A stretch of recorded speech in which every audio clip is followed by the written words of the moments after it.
आप सभी का एक बार फिर से स्वागत है हमारे प्यारे से यूट्यूब चैनल पर। तो आशा करता हूँ आपकी पढ़ाई जो है बिल्कुल अच्छे से चल रही होगी। तो जैसा कि आप थंबनेल में देख ही चुके होंगे कि आज की वीडियो में आपका जो है मैं आपके जो भी सिलेबस के अनुसार जितने भी चैप्टर आ रहे थे वो मैंने आपको पहले ही कंप्लीट करवा दिए हैं। तो आपने यदि अभी तक वो वीडियोज़ नहीं देखी है तो जा करके आप देख लें हमारे चैनल पेज से, ठीक है। आज की वीडियो में आपका जो है फर्स्ट जो आपका बुक था, फर्स्ट बुक जो था आपका उसका जो है सिलेबस के अनुसार आपका लास्ट चैप्टर होने वाला है। इसके बाद हम आपका जो है जल्द से जल्द जो है सेकंड बुक भी चालू करवा देंगे। अब आपका काम क्या है, आप हमारे चैनल के साथ जो है जुड़ जाइए। यही नहीं, हम आपके लिए जो है जैसे ही हमारा सिलेबस कंप्लीट हो जाए उसके बाद हम आपके लिए इंपॉर्टेंट क्वेश्चन की सीरीज़ लाएंगे। उसके बाद हम सैम्पल पेपर आपको करवाएंगे, इंपॉर्टेंट MCQ करवाएंगे। उसके बाद बाकी जो भी चीज़ें आपके परीक्षा की दृष्टि से आपके लिए महत्वपूर्ण हो सकती है वो सभी चीज़ें जो हम आपके लिए लाएंगे, ठीक है। वीडियो को आपको पूरा शुरू से लेकर के लास्ट तक देखना है, जिससे आपकी जो है अगर आप स्किप करते हैं तो आपका क्या होता है, ध्यान भटकता है और आप जो है आपको समझने में थोड़ी सी परेशानी आ सकता है। इसलिए आपको शुरू से लेकर के लास्ट तक वीडियो देखना है। ये वन शॉट वीडियो होने वाला है और ये चैप्टर आपका परीक्षा की दृष्टि से बहुत ज़्यादा महत्वपूर्ण है, क्योंकि इस चैप्टर से आपके सीधा 6 नंबर से जो है प्रश्न जो है पूछ लिए जाते हैं, ठीक है।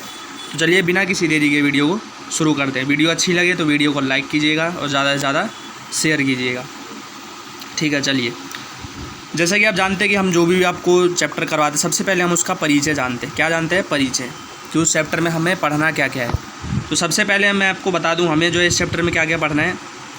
वैश्वीकरण क्या है, उसके प्रभाव वैश्वीकरण की विशेषता, वैश्वीकरण की विभक्तियाँ, ठीक है। भारत और वैश्वीकरण किस प्रकार से आगे बढ़ रहा है, वैश्वीकरण किस प्रकार से भारत को आगे बढ़ा रहा है, ये सब चीज़ों के बारे में। उसके बाद वैश्वीकरण का विरोध भी हुआ, कुछ लोगों ने कहा जो वैश्वीकरण जो है विश्व का नाश कर देगी, ये सब। तो ये सब चीज़ें हम सब जो है इस वाले जो है चैप्टर में पढ़ेंगे, ठीक है। तो ये वन शॉट वीडियो होने वाली है।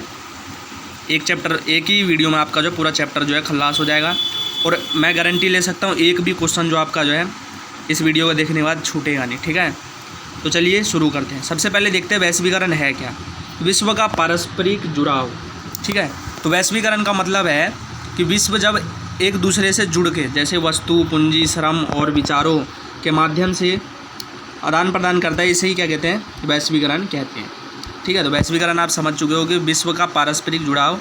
माध्यम क्या हो सकता है आपका, वस्तु हो सकता है, पूंजी हो सकता है। विश्व से हम सब कैसे जुड़ते हैं, यदि हमें किसी वस्तु की ज़रूरत होती है तो हम क्या करते हैं, दूसरे देश से उस वस्तु को लेकर के समझौता करते हैं और फिर जो है उस देश से उस वस्तु को मंगा लेते हैं। पूंजी को लेकर के हो सकता है, जैसे डॉलर है, डॉलर पूरे विश्व में चलता है ना, तो क्या करते हैं हम सब अमेरिका से ज़्यादा जो है व्यापार करते हैं। श्रम हो गया, लोगों को एक जगह से दूसरे जगह हम सब भेजते हैं ना काम करने के लिए। उसके बाद विचार हो सकता है, सभी देशों की क्या अपनी अलग अलग विचारधारा है, तो वो क्या होता है, उन सभी चीज़ों का क्या होता है, आदान प्रदान होता है, जिसके कारण क्या होता है, विश्व जो है एक दूसरे से जुड़ जाता है। उसी को हम सब क्या कहते हैं, वैश्वीकरण कहते हैं, ठीक है। अब वैश्वीकरण को आप 2-3 नाम इसका है, पेपर में आप आ सकता है, तो आप जो है कहीं भूमंडलीकरण आ जाए और आप समझे ये क्या आ गया, तो नहीं, ऐसा नहीं है। वैश्वीकरण को ही क्या कहते हैं, भूमंडलीकरण कहते हैं। क्या कहते हैं, भूमंडलीकरण कहते हैं। या फिर उदारीकरण आ जाए, तो ये तीनों नाम जो है आपका एक ही है, ठीक है। तो आपको बिल्कुल भी घबराना नहीं है, सभी में आंसर सेम आएंगे। अब वैश्वीकरण की हम सब देखते हैं विशेषता क्या क्या है, ठीक है। तो वैश्वीकरण की सबसे पहली विशेषता है कि यहाँ मुक्त प्रवाह देखने को मिलता है, जैसे पूंजी, श्रम, वस्तु, विचार, इन सब चीज़ों को क्या है, मुक्त प्रवाह देखने को इसमें मिलता है। उसके बाद इसकी विशेषता है कि पूंजीवादी व्यवस्था पर आधारित है, ठीक है।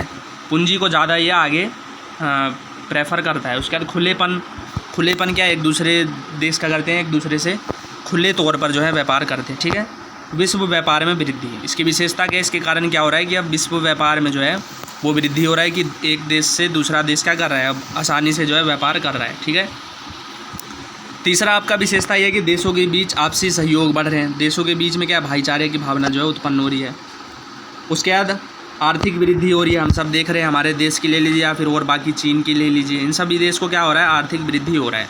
रोज़गार का साधन मिला है लोगों को क्या मिला है, रोज़गार का साधन मिला। अगर हमारे देश में जैसे कि अगर रोज़गार नहीं है और उसके अंदर टैलेंट है तो वो क्या कर सकता है, दूसरे देश में जा कर के अपना काम जो है वो कर सकता है। संस्कृति का आदान प्रदान हो रहा है। सबसे बड़ी जो इसकी विशेषता है वो क्या हो रहा है कि हम यहाँ पर हमारे देश में ही देख लीजिए कि हमारे यहाँ क्या हो रहा है, पश्चिमी संस्कृति का ज़्यादा ही जो है अब प्रचार हो रहा है।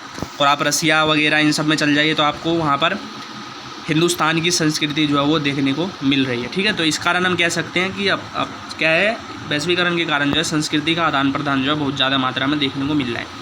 तो आपको ये ज़रूर याद कर लेना है, वैश्वीकरण की विशेषता आपका पेपर में आ सकता है। ठीक है, चलिए वीडियो अच्छी लग रही हो तो वीडियो को लाइक कीजिएगा और ज़्यादा से ज़्यादा शेयर कीजिएगा। ठीक है, अब हम सब देखेंगे वैश्वीकरण की अभिव्यक्तियाँ आ जाए या फिर वैश्वीकरण को कितने प्रकार से बांटा गया है, तो आपको सब में सेम आंसर लिखना है। ठीक है, तो वैश्वीकरण की अभिव्यक्तियाँ में आपका 3 आता है, राजनीतिक, आर्थिक और सांस्कृतिक। अब इसके कारण देखिए, वैश्वीकरण के कारण हम देखेंगे कि राजनीति पर क्या प्रभाव पड़ा, आर्थिक पर क्या प्रभाव पड़ा या फिर संस्कृति पर क्या प्रभाव पड़ा, तो ये सब चीज़ें हम सब देखेंगे। चलिए ठीक है, आर्थिक प्रभाव सबसे पहले हम सब देखेंगे आर्थिक प्रभाव क्या पड़ा। आर्थिक प्रवाह में तेज़ी आई। ठीक है, आर्थिक जो है वृद्धि अब क्या हो रहा है, एक दूसरे देश की जो है वो ज़्यादा प्रगति से हो रही। ठीक, व्यापारिक गतिविधियों में वृद्धि हो रही है। व्यापारिक गतिविधि मतलब क्या है, एक दूसरे से देश क्या है, एक दूसरे से व्यापार करें, जिसके कारण व्यापारिक गतिविधि हो रही है और जिस कारण जो है देश की अर्थव्यवस्था मजबूत हो रही है। ठीक, चलिए आगे चलते हैं। आर्थिक विकास, ठीक है, हो गया। अमीर गरीब के बीच अंतर बढ़ा है। एक बस इसकी नकारात्मकता ये आई है कि अमीरी गरीबी जो है उसके बीच में क्या बढ़ गया है, अंतर बढ़ गया है। कि अमीर जो है वो कहा जा रहा है कि अमीर जो है वो और अमीर हो गए हैं और गरीब जो थे, मध्यम वर्ग के जो थे, उन सभी का क्या हो गया, लॉस हो गया है। तो ये जो है आपका एक नकारात्मक में आ सकता है। तो मैं आपको जो है आपको राजनीतिक, आर्थिक और सांस्कृतिक जो भी है उसके मैं आपको सभी के जो है ना आपको सकारात्मक और नकारात्मक दोनों पॉइंट बताऊंगा। ठीक है, तो आप जो है पेपर में सभी चीज़ को लिख सकते हैं। विकसित देशों को अधिक लाभ हुआ है। तो ठीक है, जब अमीर गरीब वाला होगा तो जो देश पहले से अमीर है तो क्या होगा, उसको और फ़ायदा होगा। क्या करेगा, वो छोटे देश का फ़ायदा उठाएगा, है ना।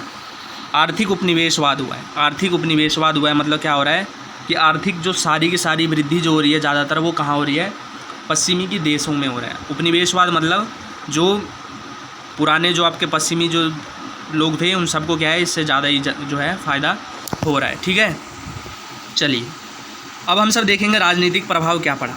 वैश्वीकरण का राजनीतिक प्रभाव भी पड़ा था। तो प्रौद्योगिकी व सूचना की तीव्रता से राज्यों की कार्यकुशलता में वृद्धि हुआ है। अब क्या हुआ है कि टेक्नोलॉजी आ गई। क्या आ गई, टेक्नोलॉजी आ गई, जिसके कारण क्या हुआ है, राज्य की कार्यकुशलता में वृद्धि। इसका अर्थ ये है, इसको आप अच्छे से समझिए क्योंकि राजनीतिक प्रभाव में जो है बच्चे फंस जाते हैं। ठीक है, अब पहले मैं आपको ये बता दूं कि पेपर में आपके किस टाइप से क्वेश्चन आ सकते हैं। इसमें देखिए ऐसे आ सकता है कि भारत के वैश्वीकरण के राजनीतिक प्रभाव की व्याख्या कीजिए। ठीक है, वैश्वीकरण का राज्यों पर क्या प्रभाव पड़ा है इस पर लिखिए। तो आपको ये जो है दोनों में सेम आंसर लिखना है। ठीक है, चलिए पहला पॉइंट था हमारा कि प्रौद्योगिकी और सूचना की कारण जो है राज्यों की कार्यकुशलता में तीव्रता आई है। ठीक है, तो इसमें क्या हुआ है कि राज्यों के पास क्या आ गई, टेक्नोलॉजी, जिसके कारण क्या है, जैसे कहीं भी किसी राज्य हो गए, किसी भी देश में प्रॉब्लम आती है कुछ, तो क्या करता है उस टेक्नोलॉजी का वो इस्तेमाल करके क्या होता है, वो वहाँ पर जल्द से जल्द पहुँच जाता है और उस चीज़ का जो है अच्छे से समाधान कर सकता है। ठीक है, तो इस कारण क्या है, काम करने में जो है उनकी आसानी आ गई। ठीक, सुरक्षा के साधन उपलब्ध हुए। वैश्वीकरण के कारण क्या है, राजनीतिक पार्टी हो गई या फिर राज्य को क्या हुआ है कि सुरक्षा जो है वो उत्पन्न हुआ है। ठीक है, सैन्य मजबूती आई है ना उसके कारण। ठीक है, राज्यों की भूमिका कम हुई है पर समाप्त नहीं हुई। राज्यों की भूमिका हम कह सकते हैं कि कम हुई है क्योंकि सभी जो है बाज़ारों ने जो है उसकी जगह ले ली है, जिस कारण क्या है, लेकिन कोई भी देश जो है अपने देश के बारे में जो है अपने देश को झुकने नहीं देना चाहता है। इस कारण क्या है, भूमिका कम हुई है लेकिन समाप्त नहीं हुई और ये समाप्त होगा भी नहीं। ठीक है, न्यूनतम हस्तक्षेप की नीति अपना ली इन्होंने। राज्य ने क्या करा है, राज्य पर क्या प्रभाव पड़ा है कि राज्य अब क्या कर रहा है, वो न्यूनतम हस्तक्षेप मतलब कोई भी जैसे कि कोई मुद्दा उछलता है तो उस पर जो है वो हस्तक्षेप करना नहीं चाह रहा है। ठीक है, वो बाज़ारों पर उन्होंने क्या करा है, छोड़ दिया है। आप अपना नियम कानून बनाइए और आप जो है उस पर अपना बाज़ार पर छोड़ दिया कि आप जो है उस पर अपने हिसाब से जो है उस पर व्यवस्था स्थापित कर सकते हैं। ठीक है, बाज़ार अर्थव्यवस्था का निर्धारक बन गया है। अर्थव्यवस्था पूर्ण रूप से जो है किस पर आश्रित हो गई है, बाज़ार पर हो गई है। यदि बाज़ार अगर कुछ उल्टा सीधा करता है तो उससे नुकसान जो है जनता का होगा, बाज़ार का होगा। उसमें जो है राज्य जो है हस्तक्षेप करना चाह नहीं रही। ठीक है, कल्याण की भूमिका में कमी आई है। जो कल्याणकारी योजना जो सरकार द्वारा जो चलाई जाती थी, अब क्या हो गया कि अब उसमें जो है कमी आ गई। ठीक है, क्यों, क्योंकि सभी को प्राइवेटाइजेशन हो गया, सरकारी जो भी थी चीज़ें उन सबको प्राइवेट किया जा रहा है, जिस कारण क्या कल्याणकारी जो भी योजनाएं थी उसे क्या कर दिया गया, या तो जो चल रहे थे उसे बंद कर दिए गए हैं, या फिर अब जो चलाए जाने चाहिए थे वो नहीं चलाए जा रहे हैं। ठीक है, वीडियो अच्छी लग रही हो तो वीडियो को लाइक कीजिएगा और ज़्यादा से ज़्यादा शेयर कीजिएगा और चैनल को सब्सक्राइब करना मत भूलिएगा। ठीक है, सांस्कृतिक प्रभाव में हम सब आ जाते हैं। सबसे पहले सांस्कृतिक समरूपता आई है। क्या हो रही है? सांस्कृतिक मतलब समरूपता आप कह सकते हो कि अब सभी देशों में क्या है, अनेक प्रकार की संस्कृतियाँ पाई जा रही है, मतलब संस्कृति में जो है समान रूप जो है देखने को मिल रहा है। सांस्कृतिक आदान प्रभाव हुआ है कि सांस्कृतिक आदान प्रदान हो रहा है। ठीक है, प्रत्येक देश की संस्कृति की मौलिकता समाप्त हो गई है। मतलब आप ये कह सकते हो कि प्रत्येक देशों में क्या है, पूर्ण रूप से जो उनके देश की संस्कृति होनी चाहिए वो क्या है, अब आधी अधूरी रह गई है। क्यों? क्योंकि अब भारत में ले लीजिए, अपनी संस्कृति हिंदुस्तानी क्या है लोग भूलते जा रहे हैं। है ऐसी बात नहीं है कि संस्कृति नहीं है, संस्कृति है, परंतु जैसी होनी चाहिए पूरे 100% वो नहीं है। क्यों? क्योंकि पश्चिमी संस्कृति जो यहाँ पर हावी पूर्ण रूप से हो चुका है। ठीक है, ठीक, चलिए, कम ताकतवर संस्कृति की समाप्ति। अब कम ताकतवर जो आपके देश हैं, यहाँ पर आपका देश आएगा, ठीक है, तो उसकी क्या है, संस्कृति समाप्त हो गई है। क्यों? क्योंकि वो अपने संस्कृति का प्रचार प्रसार जो है वो कर नहीं पा रहे हैं। ठीक है, और जो अमीर देश हैं वो सब क्या है, अपनी संस्कृति को आगे बढ़ा रहे हैं, जिस कारण क्या हम कह सकते हैं कम ताकतवर देश जो है उनकी संस्कृति समाप्त हो गई। ठीक है, अल्प विकसित व विकसित देशों का पश्चिमीकरण हो गया। ठीक है, हम ये कह सकते हैं कि अल्प विकसित और जो भी इधर के अपने पूरब हो गए, दक्षिण हो गए, यहाँ के जो विकसित देश थे उन सब का क्या हो गया है, पश्चिमीकरण हो चुका है। कि पश्चिमी वहाँ की संस्कृति जो है, पश्चिमी की विचारधारा जो है, पश्चिमी की अर्थव्यवस्था जो है, पश्चिमी की जो भी रहन सहन खान पान है वो सभी क्या है वो हावी हो चुका है। ठीक है, चलिए आगे चलते हैं हम सब। अब है हमारा का भारत और वैश्वीकरण। अब हम सब देखेंगे, सबसे वेरी इंपॉर्टेंट आप कह सकते हैं इसको, भारत पर वैश्वीकरण के प्रभाव। उसके बाद भारत जो है वैश्वीकरण किस प्रकार से आगे बढ़ा रहा है, वो सभी चीज़ें जो हम सब इसमें देखने वाले हैं। चलिए, शुरुआत में भारत संरक्षणवाद की नीति पर चल रहा था। भारत जो है शुरुआत में किस पर चल रहा था, संरक्षणवाद, मतलब लगभग ये समझ लिया आप 1947 से 90, 80, 85 की बात हो रही है। ठीक है, कब से बात हो रही है, 1947 से लेकर के आप कह सकते हो 1985 तक की लगभग जो है ये बात चल रही है। ठीक है, तो संरक्षणवाद मतलब ये होता है कि सभी लोगों को क्या है, भत्ता दिया जाएगा, या फिर जो जिसको भी किसी भी समूह को समस्या है तो क्या है उसको सुरक्षा दी जाएगी। संरक्षणवाद पर जो है वो चल रहा था। लेकिन 1991 में क्या हुआ, उदारीकरण, भूमंडलीकरण कह सकते हैं, वैश्वीकरण की नीति अपनाई गई। भारत द्वारा क्या करा गया, 1991 में ये नीतियाँ अपनाई गई, जिसके कारण क्या करा, भारत ने अपने आप को खोल दिया पूरे विश्व के लिए, खुलेपन की नीति अपना लिया। ठीक है, तो कोई भी आकर के व्यापार कर सकता है, उद्योग लगा सकता है। ठीक है, अब इसके प्रभाव क्या हुआ कि भारत की आर्थिक वृद्धि 7.5% होगी, जो कि 1990 में 5.5% थी। 1990 में जो हुआ था गणना, तो उसमें कितनी थी वृद्धि, 5.5%। लेकिन इसके बाद उदारीकरण के बाद 7.5%, मतलब लगभग ये कह लीजिए 2% का उछाल आया। ठीक है, तो इस समय समझा जा रहा था कि वैश्वीकरण जो है बहुत अच्छा है। ठीक, उसके बाद भारतीय संस्कृति का प्रचार प्रसार हो रहा है। प्रभाव में आप ये कह सकते हो कि भारतीय संस्कृति, जैसा कि मैंने आपको कहा, रूस हो गया, हमारे देश में बेशक कम हो रहा है, लेकिन विश्व में आप कह सकते हो कि संस्कृति जो है भारत का, उसका प्रचार प्रसार हो रहा है। ठीक है, भारत और प्रौद्योगिकी के क्षेत्र में अपने आप को स्थापित कर रहा है। प्रौद्योगिकी मतलब टेक्नोलॉजी में जो है अपने आप को भारत जो है वो स्थापित करते जा रहे हैं। ठीक है, वैश्वीकरण के कारण, क्योंकि भारत जो है वो क्या कर रहा है, पूरे देश, विश्व के देश जो बड़े बड़े देश है उससे जुड़ रहा है। अब वो क्या कर रही है, अपनी टेक्नोलॉजी का इस्तेमाल करके जो है इनको सामान बेच रहे हैं। भारत की अर्थव्यवस्था इतनी अच्छी हो गई है, जो वो क्या कर रही है, उन टेक्नोलॉजी को खरीद ले रही है और अपना जो है व्यवस्था को जो है और अच्छे से चला रही है। ठीक है, अब ऐसी स्थिति भी आ चुकी है भारत में कि अब भारत के पास ऐसे ऐसे औजार सामान आ चुके हैं, वस्तुएं आ चुकी हैं जो विश्व में और किसी देशों के पास है भी नहीं। ठीक है,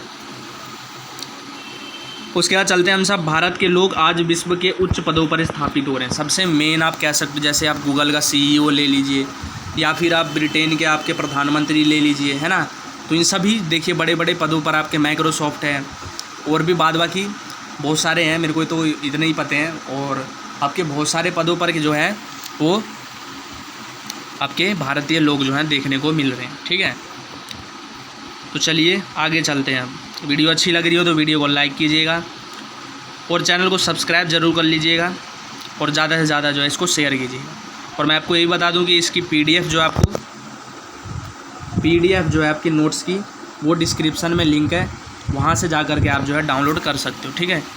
और वैश्वीकरण का क्या हुआ, विरोध हुआ, वैश्वीकरण का क्या हुआ, विरोध भी हुआ। तो एक वामपंथी थे और एक थे दक्षिणपंथी, तो इन दोनों ने क्या करा, वैश्वीकरण का विरोध किया। इसके कारण अमीरी गरीबी के बीच फासला बढ़ता है। इनका कथन क्या था, ये कह रहे थे कि इसके कारण क्या हो रहा है कि अमीर और अमीर होते जा रहे हैं और गरीब जो है और गरीब होते जा रहे हैं। तो ये क्या है, फासला जो है वो बढ़ रहा है।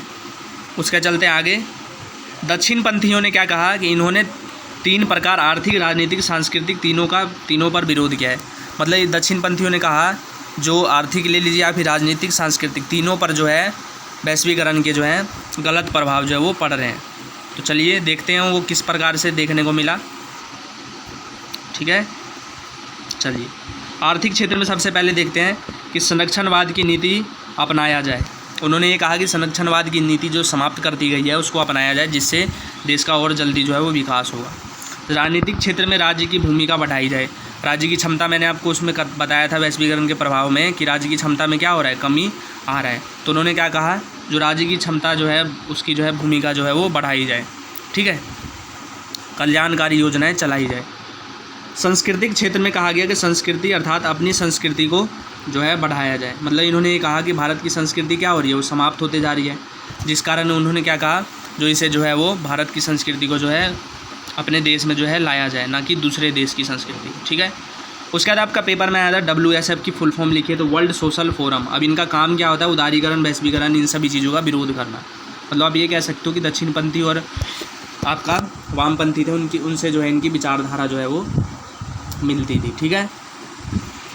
तो यहीं पर आपका जो है फर्स्ट बुक, हमारे लिए खुशी की बात है कि हमने जो आपका फर्स्ट बुक जो है वो कंप्लीट करवा दिया है, ठीक है। फर्स्ट बुक आपका यहीं पर जो है कंप्लीट होता है। अब आपका काम क्या है, लाइक करिए और सब्सक्राइब करिए, ठीक है, चैनल को, जिससे आपके सपोर्ट से जो है हमें जो है प्रोत्साहन मिलता है और आपके लिए जो हम इसी प्रकार जो है लगातार जो है वीडियो लाते रहेंगे। चलिए ठीक है, तो इसकी PDF जो हम आपको डिस्क्रिप्शन में दे दे रहे हैं, वहाँ से जा करके आप जो इसे डाउनलोड कर सकते हैं। चलिए मिलते हैं हम अपने अगले वीडियो में, तब तक के लिए जय हिंद, धन्यवाद, जय सिया राम।